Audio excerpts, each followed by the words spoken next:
Good morning, everybody, and welcome to PK Wealth's webinar, Navigating Through Uncertain Times, Themes, Trends and Portfolio Positioning. Before we go into the meeting, I just wanted to touch on a bit of admin first. If you have any questions at any time, please use the Zoom chat functionality, which should be at the bottom of the screen, and you can send a message through to PK Group. Everybody should be muted and should have their videos off. In terms of presentations, the presentation should last about 30 minutes. We have two keynote speakers, and it will be the executives from PK Wealth. Just to introduce myself, my name is Sim Downs. I'm the Business Development Manager at PK Group. So I'm basically here to bring everybody together. Thank you very much for joining us. As I said, we have two keynote speakers. The first presenter will be Graham Frost, who's the Chief Investment Officer at PK Wealth. He will be talking about the investment impact of COVID-19 and the wider economic impact. And our second speaker will be Michael Usher, the Investment Director at PK Wealth. He will be talking more specifically about PK Wealth's portfolio strategy and positioning. And happy to answer questions around those subjects. So without further ado, I will pass you over to Graham to present the first part of our webinar. Thanks, Sam. Okay, so I'm going to provide an update on where we are with regards to COVID-19 and financial markets. In the last 2 weeks, we've added 1.2 million infections, now at 3.8 million, 0.6 million to recoveries, now at 1.3 million, and 85,000, unfortunately, to deaths at 265,000. So the first slide that we can get up. So I've encapsulated everything we talked about 2 weeks ago, but in a table format. And I'll be reading across this rather than down the columns, across the columns. It summarizes the things we needed to see for risk assets to become more attractive and how they are progressing. So at the top left corner, we needed to see infection rates slowing, and that's happening. And they are plateauing globally at around 80,000 cases a day. Now that may seem high, but is largely the result of a big acceleration in testing. And the more you test, the more you find. A better guide is actually the number of deaths, and these have clearly peaked in major economies. Now, as we can see in the center column, Europe and Asia have begun a reopening, and the UK will follow shortly. Parts of the US are already reopening, despite being, like the UK, a week or two late in following Europe into lockdown. Emerging countries seem to be coping quite well, although that might be due to a lack of testing. So further progress needed, better drugs, and ideally a vaccine, which is still a year away. Even when that's available, it will take a year at best to vaccinate the planet. Now moving down to policy response. As we said 2 weeks ago, it's been massive and quick. Central banks and governments remain in do whatever it takes mode. The ECB and Europe are still haggling over a central euro bond issue to help weaker economies, but they'll most likely come up with something in addition to the current monetary and fiscal support. Meanwhile, Boris is adamant that a Brexit trade deal won't be extended, and that's creating quite a bit of uncertainty locally. He may be forced to change his mind as a cliff edge exit possibility and business uncertainty begin to weigh. Now, if we move to the bottom row, here we need to be assured that businesses are still able to operate and that demand increases. And progress here is uncertain. The current view is that the 30 million increase in US unemployment is temporary, and these workers will be welcomed back when the economy revives. In Europe, the various furlough schemes where governments fund 75 to 90% of payrolls has seen good take-up. So in Europe, there's actually 40 million people on those schemes and 6 million in the UK. Finally, for markets to remain supported, we need investors to look through what is going to be a bleak earnings season in Q2.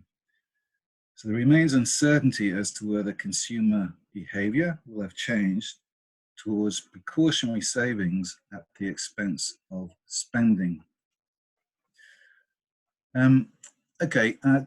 Just to look at the next slide, that just confirms what I've just discussed, that the cases, well, if they are rolling over, or certainly plateauing. And the next slide shows the unfortunate death rate, but those are also rolling over. Sorry about the dotted lines, you can ignore those, it's just indicating the solid lines where they are. So those are rolling over. Now, the deaths so far have been about 250,000 people. And if we work backwards from that, assuming a 3% mortality rate, that would mean that we started with 8 million people infected with the virus, as opposed to the less than 4 million that we currently know about. And that sounds about right.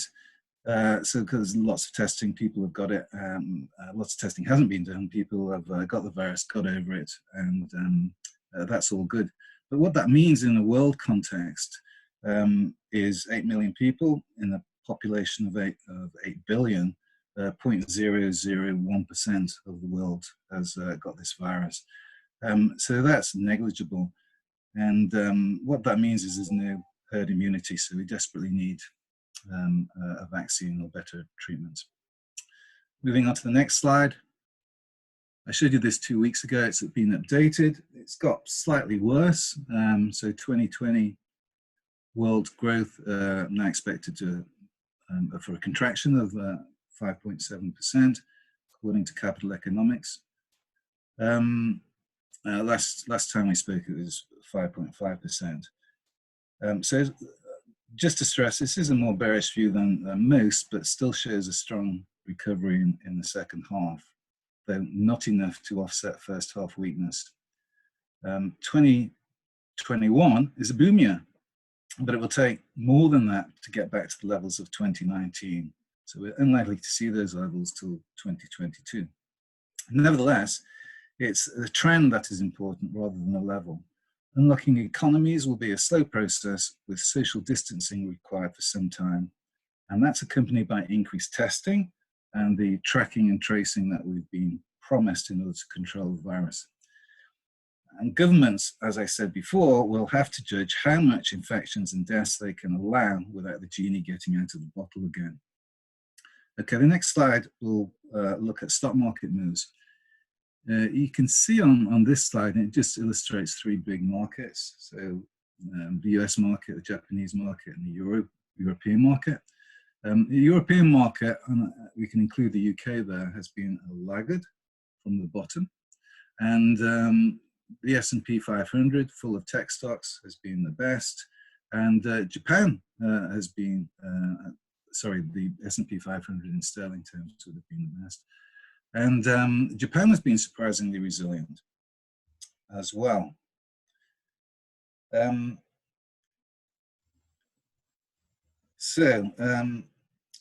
other thing I wanted to say about Japan, one of the reasons Japan has been good is because of lower infection rates and a central bank that buys equities, which is quite unusual. Now, in Europe and the UK, infections and deaths have been very high and lockdown severe. So these markets actually still trade around 2016 levels. Now, what about company profits? At the end of the day, earnings drive stock prices. So looking at the next slide, this is 4 markets, States, Europe, UK, and emerging markets. These are earnings expectations. The grey lines are earnings expectations at the beginning of the year, which have clearly been thrown out the window now. And the green line is the before and after June 2020 line. The dotted line is where it was a week ago. So you can see these are being downgraded. A collapse in earnings to the middle of this year, and then a strong recovery in the second half of the year. But these numbers, 17%, 16%, 28% down in the case of the UK, and excellent growth in the emerging markets. I have no doubt that all these forecasts are too optimistic. They're built from bottom-up analyst earnings expectations, which simply just aren't taking into account the depth of the shrinkage in economies. From a top-down perspective, double these falls are likely, including emerging markets. However, everyone knows that. And the important thing is there will be a recovery in the second half. And we should actually question now, do fundamentals actually matter? If I can have the next slide, you can see the central bank's response to this virus has been massive, dwarfs what happened in 2007, 8, 9. And you can see on the right-hand chart that markets instantly recovered when the Federal Reserve of the US announced corporate bond purchases and massive liquidity injections into the market. So the Fed's buying, don't fight them. Now, other central banks are also buying, and they all have limitless amounts of money because they can print it. Still, the market bounce looks a bit exuberant to us. Valuations will look terribly stretched by reporting season in July. That's for the second quarter. And just because central banks are buying corporate debt, it doesn't mean that there won't be plenty of bankruptcies. So we hope that there will be better buying opportunities over the next few months. And the important thing to remember is that we will get over the crisis, and so need to position portfolios accordingly. I'll pass back to you, Sam. Thank you, Graham, for those insights. As Graham said, I'm going to pass across to Michael Usher, who will talk more about the PK Wealth portfolios and their strategy. Excellent. Thanks, Sim, and thanks, Graham, for setting the scene. So yeah, on to portfolio strategy. This is a slide that we looked at last time round. It was just really confirming our approach at the moment on strategy. We came in defensive and reasonably defensive mode, and given the opportunity and current valuations, we've now moved on to a footing for increasing asset exposure generally. And that's higher allocations to fixed income in low risk portfolios, plus a bit of equity, and then a higher equity allocations in the higher risk portfolios. We are moving towards our long-term equity allocations, and these are our central asset allocations that support our investment objectives. Having been below them for some while, we're now moving towards them, and that's really based on improved expected returns over the next 5 years. Timing is a factor. Obviously, we're unsure. We're going to see plenty of volatility over the next 3 to 4 months. Obviously, earnings are key to that, corporate earnings. And we want to take advantage of that volatility. We've done that so far. We've had 3 additions of equity to portfolios during the course of March and April.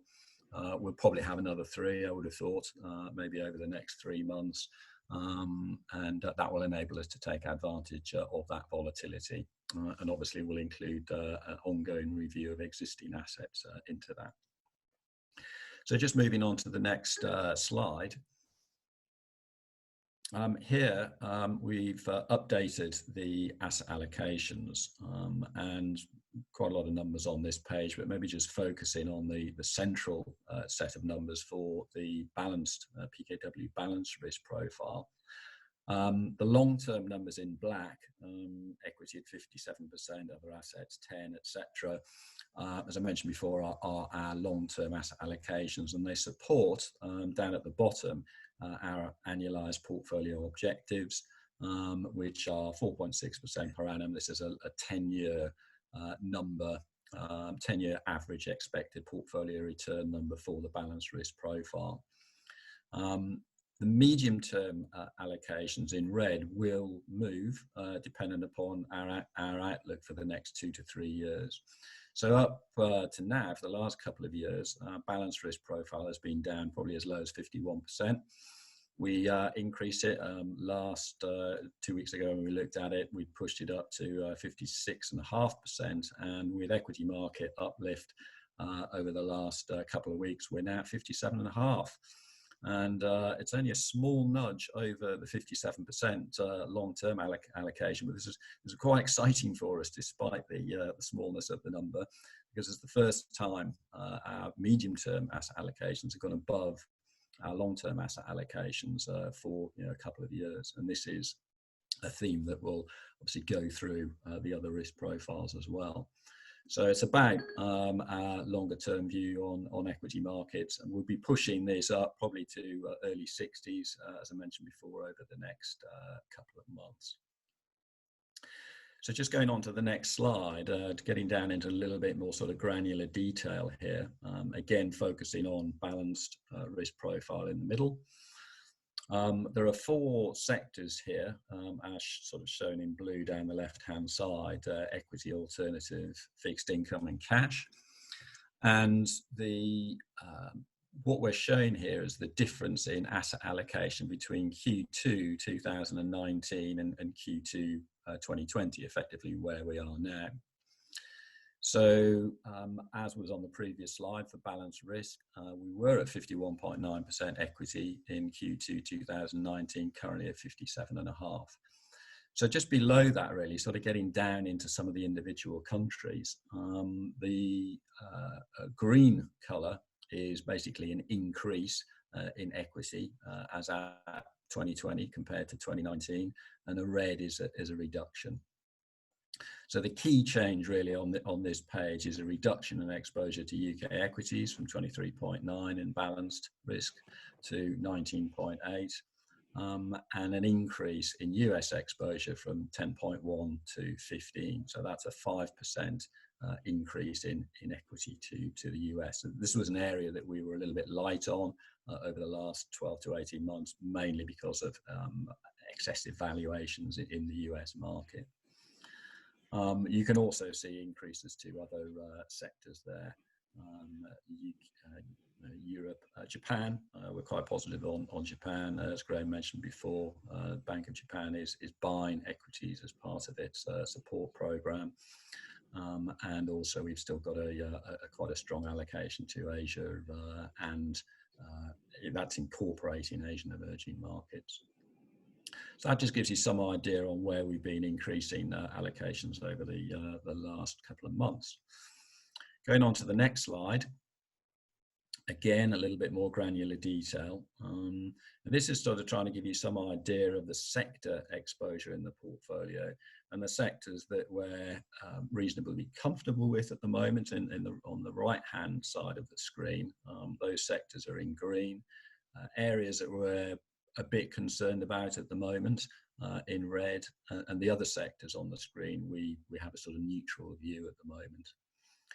So things like healthcare, consumer defensive, stocks like Diageo, Unilever in particular selling essential items. We're pretty positive on those sectors at the moment.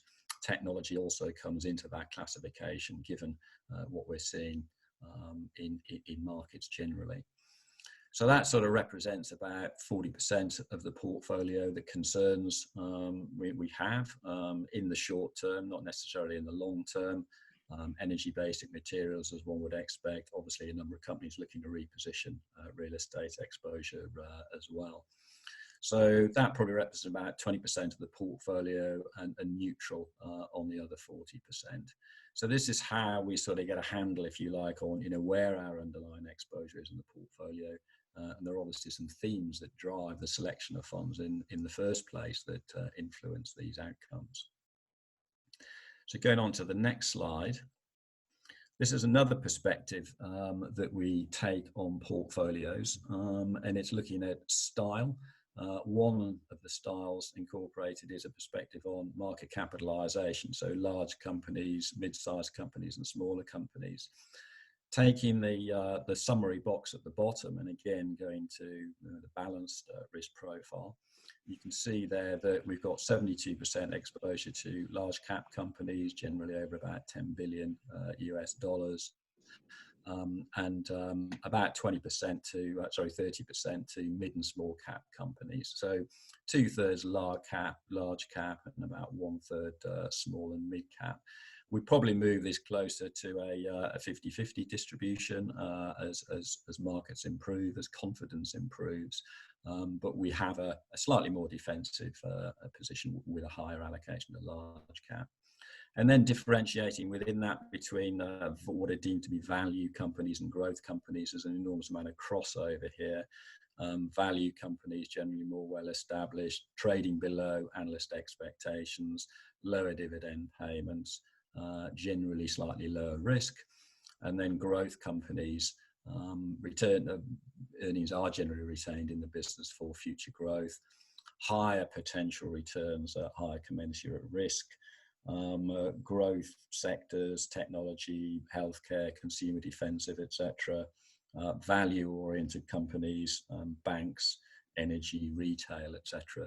So opportunities in both, different levels of volatility, different levels of risk, and we're reasonably sort of 50-50 on both of those allocations at the moment, but something that we keep an eye on.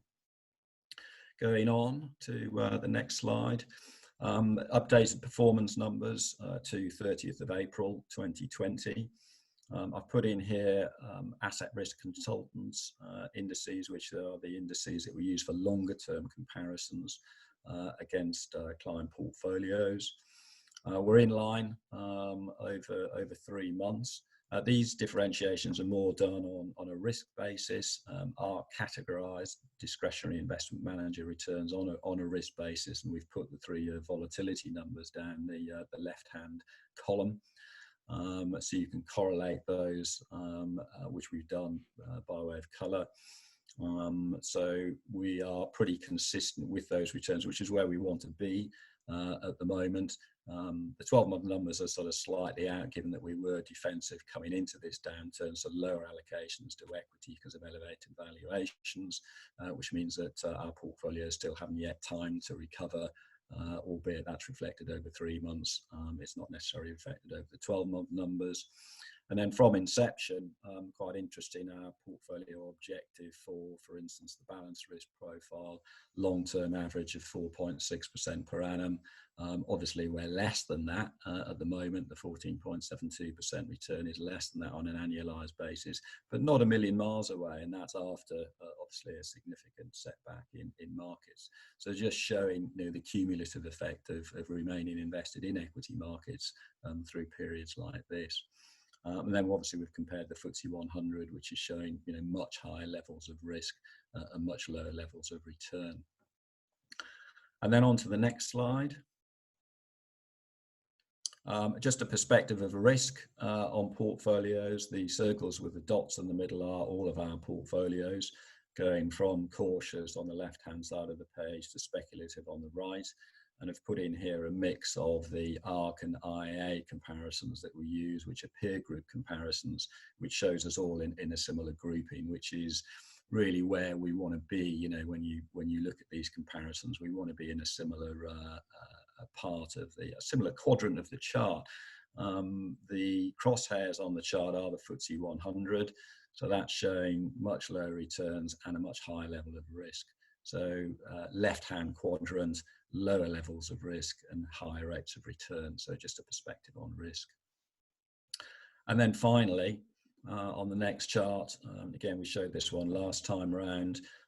A lot of the indices at the moment are skewed, the average indices, because there's such a disparity between companies, and this brings it out. I mean, this is a chart that we use to compare our peer group on a regular basis, on a monthly basis, so they're not just names we've sort of picked out.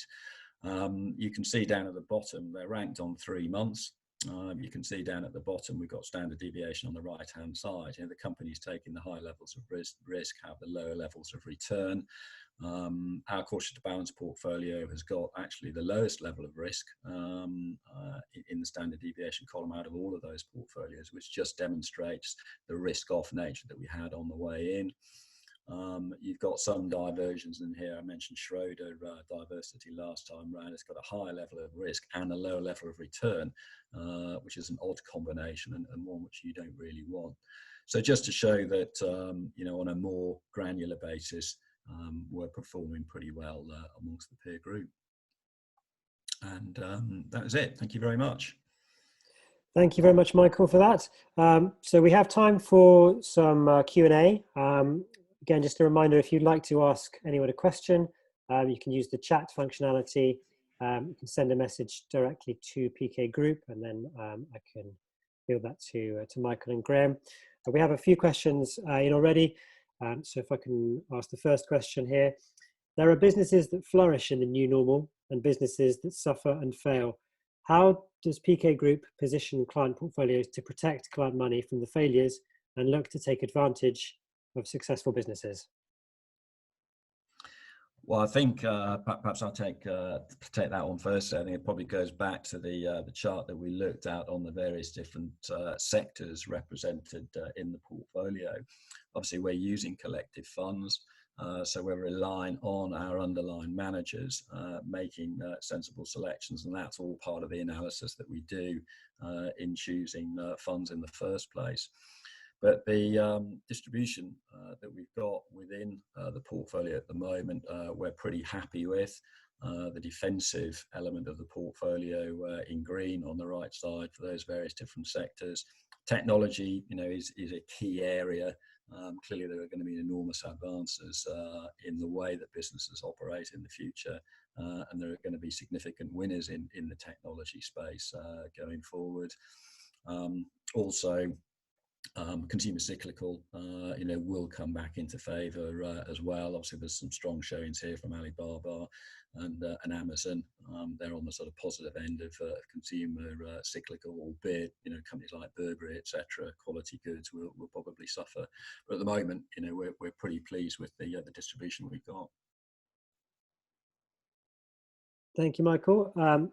We have another question. Are there concerns about Chinese markets in the short to medium term? Perhaps I'll take that one. I think the economic forecast I gave you showing a contraction in Chinese economic activity this year, that's the one area I've got a bit of issue with. You know, China was into this first and has come out of it first, and already China's back to 90% of activity on some measures, which is pretty quick. And of course, an economy like that, it's command-led, a one-party state. And if you want something doing, that's probably the best economic system to have. So as long as they can keep any new outbreaks down, like all countries, and they probably stand a better chance of doing that, then I'm perhaps more confident on China and disagree with capital economics on it. I think the recovery there will be a lot better than they're anticipating. Having said that, trade wars have come to the fore again with Trump making various comments, clearly with one eye on the elections and appealing to his electorate. So that is an issue. And the fact is that China can't really get back to its normal high levels of growth while the rest of the world is suffering. But the thing is that a lot of people seem to forget is that China over the last 10 years has become more a consumer-led economy, and exports only account for 17% of GDP nowadays. 10 years ago it was about 40%. So I'm pretty positive on China, and because with the exception of China, the demographics in the Asian region are much better than the rest of the world. I do expect for that region to have higher growth rates than the rest of the world, and the companies are valued at a discount to the rest of the world, which doesn't make much sense, and hence the reason that we're overweight that area. Thank you, Graham. One more question on kind of superpowers, if you like, relates to the US. What does the panel think about the upcoming US election in terms of results, portfolio positioning? It appears you're positive on US equities. Do you see that changing in the longer term? I'll come in first, and then perhaps Michael can add anything too. The US elections now are a lot more uncertain than they were at the beginning of the year. I mean, Trump looked like a shoo-in. His handling of this crisis has been poor, to say the least. And he's saber-rattling against China again as some sort of escape mechanism. But it's much harder to call now. But the fact of the matter is that whether it's Democrat or Republican who's elected, and now the Democrats have somebody who is more central rather than extreme in terms of socialism as their candidate. Both of them will continue with distancing themselves from China. The main focus in the US is to stop China becoming preeminent in technology, and that's a big ask. The country the size of China and the amount of education it's got, and I don't think they can do it. So you want exposure to China. The reason that we became more constructive on the US market was one of our theses was that US tech stocks were overvalued. They don't make they're making dividend payments as such. They don't, they have growth rates. They don't pay any tax. And they were going to come increasingly under antitrust scrutiny. What this crisis has done, however, is driven, accelerated the use of technology, so they've benefited from it enormously. You know, companies like Netflix, if you're staying at home, maybe you want to get a Netflix subscription, they added like 15 million new subscribers in a month. Amazon increased turnover by 25%. Incidentally, that didn't increase the bottom line, it actually subtracted from the bottom line. So, you know, they've got valuations ranging from 23 for the likes of Apple, 30 odd for 30 times price earnings ratios for Microsoft. Some stocks like Tesla on 900 years earnings at the moment seem a bit stretched. But you can see that those technology trends, the digitization of the economy have just been accelerated, and we don't expect that to come back anytime soon. So those companies still face increased tax, increased regulation, which will certainly slow them down, and possibly even break up at some point. That was one of the prime reasons that we increased exposure there. Yeah, I think I'll just reflect some of those points. I mean, I think the U.S. economy corporately has been very good at reinventing itself post downturns. Put that together with some market-leading companies and an efficient technology sector. There's some interesting profiles to be investing into. Therefore, on a 2 to 3 year view. Thank you very much. In the interest of time, I think we'll draw things to a close. Just remains for me to thank the panel, Graham Frost and Michael Usher, for your insights. If you have any questions, please feel free to get in touch. And also, thank you all for joining us. We look forward to seeing you again on one of these webinars soon. Thank you very much, and enjoy the rest of the week.